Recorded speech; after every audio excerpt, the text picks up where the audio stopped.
અને વાત કરીશું અમરેલીની તો અમરેલીના રાજુલા નગરપાલિકા સામે સફાઈ કામદારોની હડતાલ આજે પણ યથાવત રહી છે। સફાઈ કામદારોએ નગરપાલિકા કચેરી નીચે છાવણી નાખી છે। તેમની મુખ્ય માંગણીઓમાં કાયમી નોકરીને 15 દિવસના વારા બંધ કરી પૂર્ણ સમયની કામગીરી સોંપવાનો સમાવેશ થાય છે। આજે રાજુલા જાફરાબાદના ધારાસભ્ય હીરાભાઈ સોલંકીએ છાવણીની મુલાકાત લીધી હતી। તેમણે સફાઈ કામદારો સાથે ચર્ચા કરી અને તેમની રજૂઆતો સાંભળી હતી। ધારાસભ્યોએ રાજ્ય સરકાર સમક્ષ આ મુદ્દો ઉઠાવવાની ખાતરી આપી હતી। વાલ્મીકી સમાજના પ્રદેશ પ્રમુખ સહિત સંગઠનના હોદ્દેદારો અને દલિત સમાજના આગેવાનો પણ છાવણીની મુલાકાત લઈ રહ્યા છે।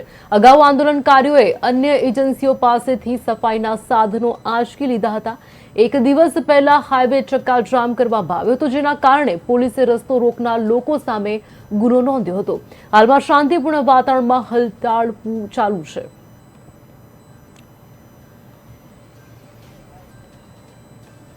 તો ભાઈ આજે ધારાસભ્યશ્રીએ છાવણીની મુલાકાત લીધી છે, શું આપે રજૂઆત કરી કહેશો? આજે આંદોલનના 12મા દિવસે રાજુલા જાફરાબાદના ધારાસભ્ય શ્રી હીરાભાઈ સોલંકી અહીંયા આવ્યા હતા। પણ અમારો એક જ મુદ્દો છે કે જે 15 દિવસમાં કામગીરી કરે છે તેવા લોકોને ફૂલ ટાઈમ કામે રાખવા જોઈએ। અને આવી ગુજરાતની 149 નગરપાલિકા છે, કોઈ પણ જગ્યાએ એવી વારા પડતા નથી, ત્યારે માત્ર ને માત્ર રાજુલા નગરપાલિકા પોતાની સત્તાથી આવા પરિપત્રો બનાવીને આ કામદારનું શોષણ થતું હોય તેવું દરેક જગ્યાએ લાગી રહ્યું છે।